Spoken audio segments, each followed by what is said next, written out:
There goes my heart beating, 'cause you are the reason I'm losing. Hello. So I know, quick update because everybody's asking for an update. So real quick, still pregnant, about to be 38 weeks. And yes, I was hoping that baby was going to be born. But the thing is like I told you in the last video, they were trying me on the heparin. And so far, the heparin is working. And then they thought that I had gestational diabetes as well, which I do. But it's diet controlled, because what had happened is I was checking my blood sugars like throughout the week for them.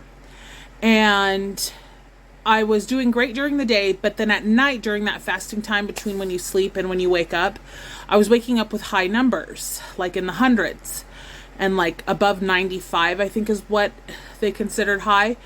And I kept telling them, hey, it's because I'm snacking at night. And I knew what it was from because I was snacking on cupcakes, yogurt, fruit, whatever I could get my hands on, because I was getting up at like sometimes 3-4 o'clock in the morning and snacking. So they put me on metformin once a day at night at dinner time. And along with that, what had happened is I just quit snacking on the sugary stuff, like the cakes and the cupcakes and stuff, because when you're a mommy, you don't get that stuff during the day because your kids eat it or take it from you, or you just give it to them because you don't want to hear them say, I want, when you're trying to eat it, or you got to sneak it. So during the nighttime, after I get them to bed and we would do all that, I would lay in bed and I would have like a ding dong or a cupcake and just love that moment. Well, it was making my blood sugar high. So what had happened is they put me on the metformin, and while I was on the metformin, I just stopped snacking. I was like, I'm just gonna stop like eating my midnight sugar snacks. Well, it was dropping my blood sugar to like 50 and 60. And so they were like, well, let's take you off of it. Stop your midnight snacking like you have been, and let's check it for a week. Well, during that week, perfect. Like I would wake up and it'd be in the 70s or the 80s.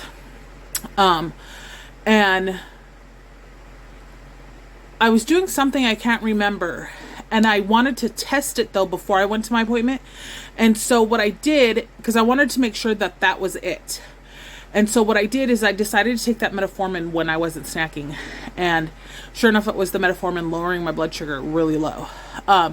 So I went to my appointment. They were like, quit taking it, just diet control, do this. And it's been perfect ever since. So I'm no longer on metformin. So that took me out of the high risk category. Since I am no longer on the Fondaparinux, also took me out of the high risk category. So they pushed off my induction. So I'm still pregnant. Baby's doing good. I do go in twice a week. I have for the past couple of months, to where I get a Neil stress test done for baby here in my town, and then I'll go at the end of the week to Seattle to go do another stress test and do the ultrasound and just do a whole workup and appointment and stuff like that. But good news is I am contracting. And I at my appointment, not last appointment, but the week before, since all this came about and I'm no longer in that high risk category for them because of that, and since the heparin is working,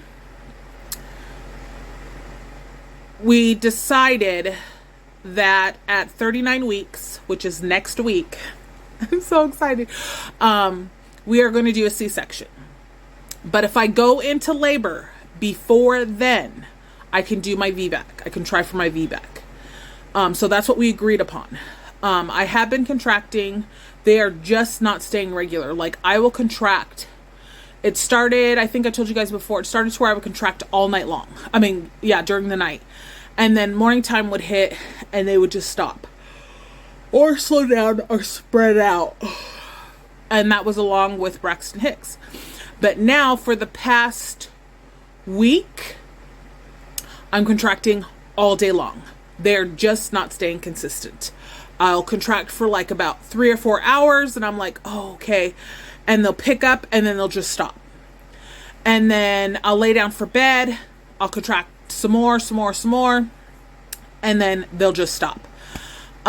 So that's been going on, but they have been getting stronger, a lot stronger. So I'm like, okay, anytime, baby, anytime. But I have a feeling I'm going to make it to the C-section date. Even though I do not want a C-section, but like I said, if I have to have one, I will have one. I can handle the C-section. Like, I can do that part. It's the aftermath of possibly having another blood clot. That's my fear. They are going to keep me on the blood thinners. Usually they keep people on blood thinners for about 6 weeks after, but we discussed and decided that I'm going to do a full 8 weeks just to be on the safe side. Now, when you're on blood thinners, you can still get a blood clot. It's a preventative, but it doesn't stop it from happening. It helps it to where it doesn't, you know what I mean? It lowers that risk, but you can still get a blood clot. So I have to be more active, like a lot more active, just to try and help. I do have my hospital bag packed, just missing a couple things. I got my cart done. I got baby's stuff done. I got everything packed up over here. I just need to organize stuff. So let's see. I'm going to take you guys down and just kind of show you the cart real quick, so you guys can see that. So I'm going to turn you around. But this is the breastfeeding cart that will be out in the living room with me. Because the way I have it set up in here, and the bassinet, the bedside bassinet that I got, I don't need this in here. So this is going to be out in the living room. So this is how I got on top. Up here, I have a Medela pump, but then I also have the Spectra hand sanitizer, a hands-free breast pumping bra, and then I have these, the warming massagers to help with like let down and things like that. And then I have 2 Hakas. And then I do have these in here because these are actually going to go to the hospital with me for when I am pumping at the hospital and breastfeeding. A matter of fact, my milk has already came in, which is really weird. Second shelf, I have breast pads, storage bags. I have the no sucker, temperature, and then I have the baby creams. And this is just her nail kit. And of course, the organic nipple butter. And then I have reusable pads. But with the reusable pads, these are really small, but I'm still going to use them. I'm actually making my own breast pads. I just need to finish sewing them. And this is what they are. I'm going to show you real quick. I'm actually making my own breast pads. I just need to sew them. What it is it's from those really big pads, like the pay pads. Well, I have a ton of these that are brand new from when I was taking care of my father. So I was like, I'm going to make some.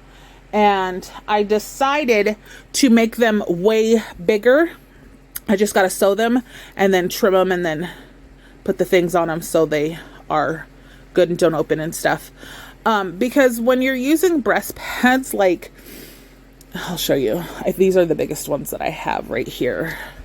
When you're using breast pads, like, this is how much more bigger I made them. And I made them that big because when you're using breast pads, they like slide all over in your bra. And I have a big chest. So I needed and wanted something that even if my boobs move, because it happens, they'll still catch. So that's what I'm doing with those. And I'm making a whole bunch of those. I just need to sew them now. And then down here, I have a charger because I charged I charged this one because this is actually a portable one that you can charge and take with you. And then I do have the pink one, but it is still in the bucket down here of stuff that I need to go through. I need to pull it out. So down here I just have like all my extra pump parts. This has to go back in this bag because that's where all my chargers and stuff are. And then just Medela parts here, and parts for the thing that need to go together, and then tubing and things like that. And then in this is gonna go my little phalanges and stuff like that once I start pumping and getting all of that done.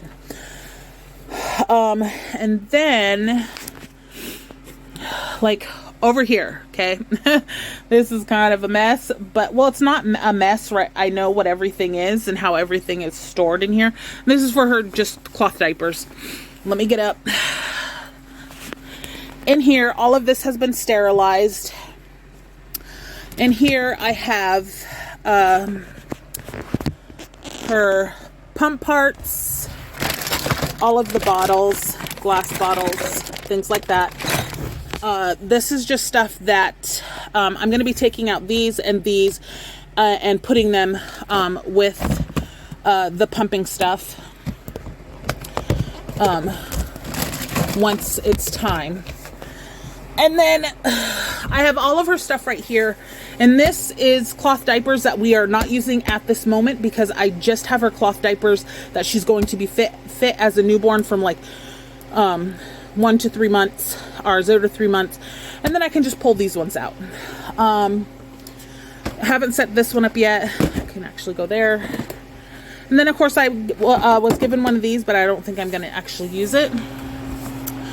These are my socks for like swelling and stuff like that. My bras. And then underneath is her cloth diaper covers. And here, let me move my perfume. And here, so we'll do this one first. So this is her bassinet, and I got the twin bassinet.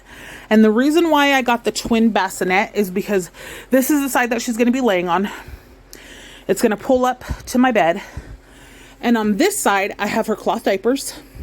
I have her bottles, set of bottles. I have the little scrubbies for like her hair, for her baths and stuff. And then I have another no sucker, shampoo and conditioner, more pads, and another Medela pump. This is for in the room. And then I have the pink one, like I said, underneath. That is also going to go there because I don't want to clutter up my table beside the bed. And in my bag, so it just makes it easier. So when she's beside the bed and we're sleeping, I can just pull into that like that. And I can just plug in the pump and do all that. And then right there is going to be some wipes and the charger and the other pump. And hospital bag. This is for my makeup and stuff like that it's going to be, and things like that. And in my hospital bag, like I said, I'm not doing anything huge, fancy, whatever. I'm not overpacking. Our stuff is in here. I have 3 of these for baby. I have my little pull-up things. Nursing bras. I have 2 of them. I think I might have put 3 in here. And then some receiving blankets for baby girl. The wrap for my stomach. And then my socks for my blood, like for your legs. I forgot what they're called, something stockings or whatever. My deodorant, my slippers,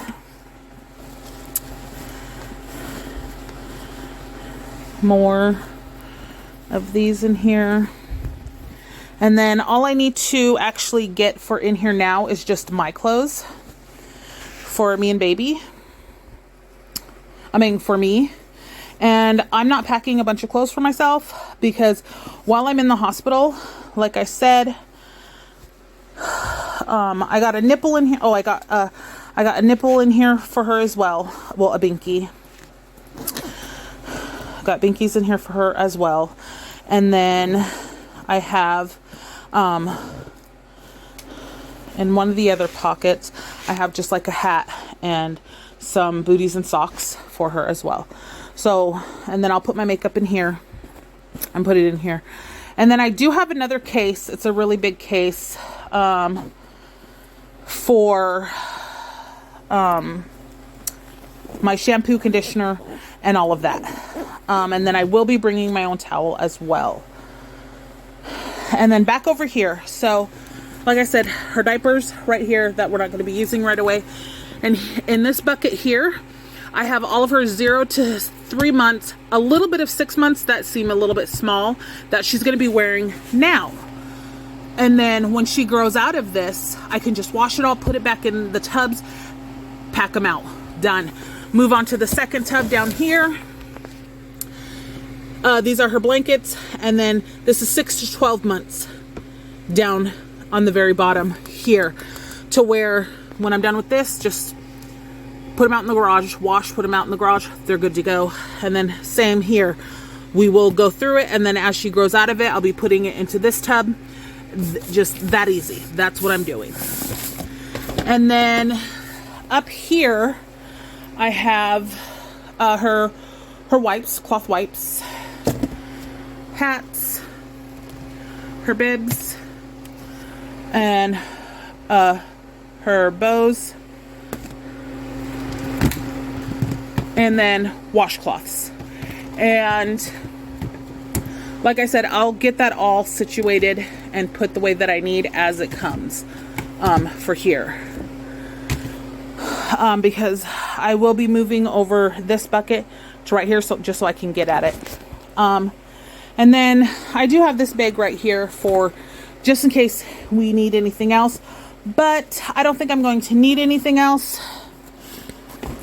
because everything will fit into that. So yeah, so that's how I have everything set up, and it'll change as time goes by because I still need to add stuff here. I still need to add stuff onto my cart. I still need to add stuff into my bag, which is just my clothes, my makeup, and that's it. I'm done. I don't need to add anything for my husband because we live like right around, well, we live close enough to where he can just run back and forth. And yeah. So that is it. Like that's what we're preparing for. Yeah, I haven't fixed my bed. Yeah. What? Can't be perfect. I'm not perfect. So yeah, so that's what I am doing. But I am almost done, like I said, with everything. So I'm just trying to keep myself busy. If I do not go into labor and these contractions do not stay, if these contractions stay the way they are, which I have a feeling they're going to, we will be going in for the C-section next week. And I don't feel like let down or anything like that because she'll be here, you know what I mean? It's just, that's how we gotta have her. That's how we gotta have her. So yeah. And then I do have a diaper bag for baby girl. So don't think I don't. This is baby girl's diaper bag. Just a regular little thing. And I do have some stuff in here for her already, but it's mainly emptied out and doing good. Oh, I got water wipes in there. Yeah, I forgot all about that. But this is baby girl's diaper bag. So yeah. Because like I said, it just makes it easier with that twin bassinet like that. because I can pull it right up to the bed, and the height is adjustable, which is amazing. So that way I'm not crowding up my side table with just stuff, you know what I mean? So that way I can lift her up, change her, everything is right there beside her, beside me, and it's just convenient. It's just hella convenient, right? Right. So yeah, and let's see, what else? I think that is everything for a quick catch up. Because while I'm sitting here, I might as well just pull this out, wipe it down, and put it up there. So I think that's everything for a quick catch up. So having contractions. Oh, I am dilated. I'm dilated to almost a 3. Almost.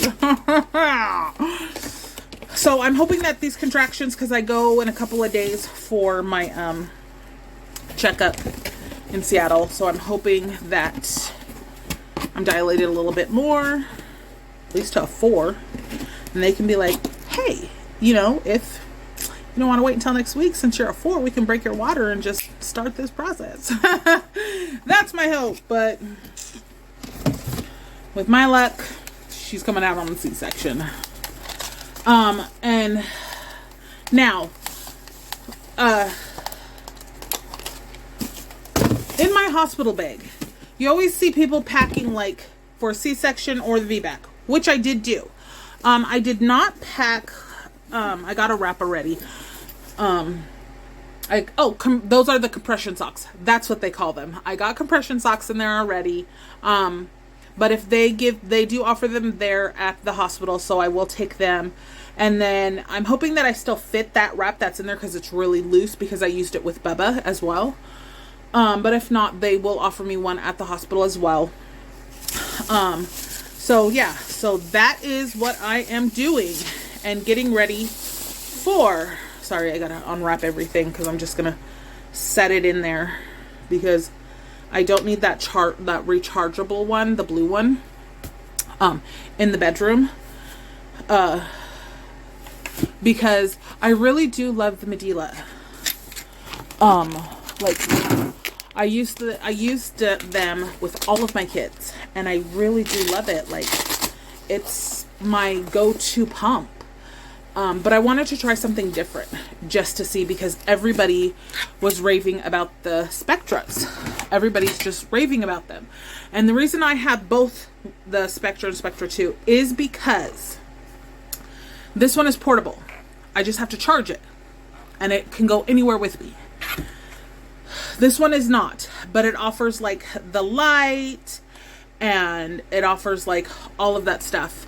And that one does too.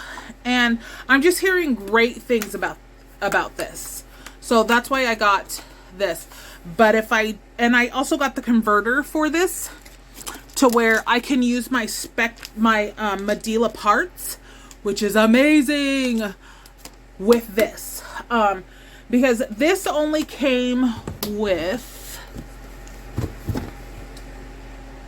size 24 flanges. Or 22s. Yeah. 22s or something like that. It only came with one size like that. And so I was like, ugh. And my nipples, when I'm pumping, when you're pumping, your nipples get larger and you need that space.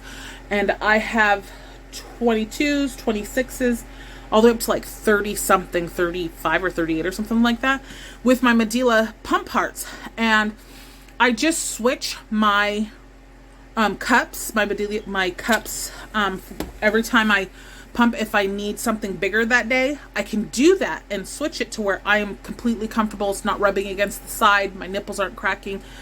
Just making it more comfortable as I need it. So I really love that. But like I said, this one will be with the portable one in there, and then I'll have the pink one in here with the other Medela pump in the room in there. So yeah, like, I'm ready. We are ready for this baby girl. We are ready for our rainbow baby. And we're ready. I'm ready. So that's all I'm doing right now, though, is I am just finishing up. I told you guys hospital bag. Finishing up organizing this stuff. It's organized the way that I want it, to where I understand it. I just got to move a few of the tubs around and I'm good to go. The bottle tub of bottles and stuff, those will actually be set up in the kitchen. Those are going into the kitchen, to where they're just set on the side, because I don't need the big 8-ounce glass bottles just yet. I just need the small 4 to 5 ounces, because she's not going to be drinking out of an 8-ounce bottle yet. That's just not happening. So that's why I have the smaller bottles out now for her. And I think I have 4 of them out, which is all I'm going to need. If I need a couple more, I'll just pull them out. So I just need to set up her stuff like that in the kitchen. And then that'll free up space right there for her stuff. And then finish the hospital bag, which is just my clothes, like I said. Oh, and in the hospital bag, like, I'm not buying travel size stuff. No. I'm going to put a towel in there. And then I have this big case. I have it right here. I was waiting for these Medela bottles to go and dry. And these parts right here to dry before I put them away. I have this big case right here. And in this case, I'm not gonna waste my time, waste my products in putting them in travel size stuff, or even going to spend the money on travel size stuff to take to the hospital. No. Okay? I'm going to get my own towel. And then in this, I am going to put my full size bottles of shampoo, conditioner, body wash, my loofah. Well, I don't use a loofah. I use one of those African scrub cloths, which are amazing, in here. And going to take the deodorant out of there, put it in here. My toothbrush and toothpaste, all going in here, because I just don't see the point in buying travel size. And then if you get the little things and you fill them up with your shampoo and your conditioner and stuff like that, yeah, you can bring it home and use it, but who actually does that? I know I won't. I'm just going to leave it in there and be like, hey, I'll use this whenever, like when I travel or whatever. Now, don't get me wrong. I do have travel bottle, the little refillable bottles and stuff. But since I started, since I have like a whole hygiene routine and stuff like that, like where I match all my stuff up and stuff, and just, I love my hygiene products. I'm not wasting my stuff. No, I'm just going to put it in here, and if it's not going to break open, it's not going to do anything, and it's going to go right into my hospital bag. That's it. And then I put it right back in here and bring it home and put it right back where it belongs. I'm not wasting my money. Like, no. Just no, okay? That's just how I am. And they do offer that stuff at the hospital, like I told you guys before. It's just really sucky. Like, it dries your hair out, and just, like, hospital soap just, ooh, so skin drying. So, whatever, you know what I mean? Just, yeah. So that's what I'm doing. I did pick up, because remember, like I told you guys, if I was going to pump into the glass bottles or the plastic bottles, I do have the Medela 8-ounce bottles, just to be on the safe side. I have 4 of these, but I'm ordering, I was gifted 2 of these, and then I ordered 2 more, but I think I'm going to order actually 2 more so I can have 6. Because if you guys remember, I have very big boobies. So when I breastfeed, I have an oversupply, which I don't mind at all. I just stick with my pumping, and I pump, and I deal with it. And I make sure that, you know, I try my hardest not to get clogged ducts. I try to take care of it, all of that. But I do have these to pump into. If for some reason, like that day, I'm just like, I don't want to pull out glass bottles. I just don't want to deal with that. I'll pump into these, which most likely, I don't know, but I'll have 6 of these as backup, because when my milk is fully fledged in, because I was already doing the colostrum. I've been doing that for like a month now, well, longer than a month. And then about a week and a half ago, I was taking a shower and I was cleaning my boobs. My boobs just really hurt. Like I needed to empty them for some reason. And I was like, what the fuck? So I just started hand expressing. And I was expecting the colostrum to come out. Milk. My milk has already came in. So if I wanted to pump right now, to sit and pump, I would literally be pumping some milk out of this boob right now. And the funny thing is like when I did that, like later that day, like I was hurting. Like I was like, what the fuck? But it was just on the one side right here. And I was like, oh my gosh. So I literally just came in the room and I just used my hand again and let it out and the pain stopped. And I was like, yeah, we got the milk. And I'm just looking at my husband and he's like, and I was like, my milk came in. I don't know, like it's never happened to me this early before out of all 10 pregnancies. Like, well, out of my other eight and then 9 with my daughter, our daughter that passed away after birth, like it's never came in this quickly like this before. So I'm like, all right. So as soon as baby comes out, popping her on the boobies, she's good to go.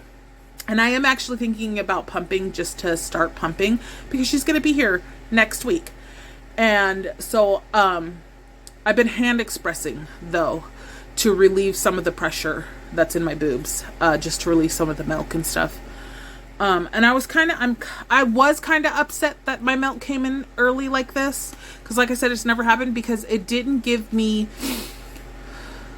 because I'm not used to it coming in so soon before the baby's born. It's never happened to me before. This is the first time. I'm used to having the colostrum and then working for about a day or so after baby's born for my milk to come in. Because the baby loves that colostrum, you know what I mean? Like that helps. And I wanted to collect that for baby. So yeah, so I was kind of disappointed in that way, but then I was like, nah, girl, you're blessed. Like your milk's already came in. You're blessed. You ain't got to work for that. You just got to build it up. So right now it's just hand expressing just a little bit.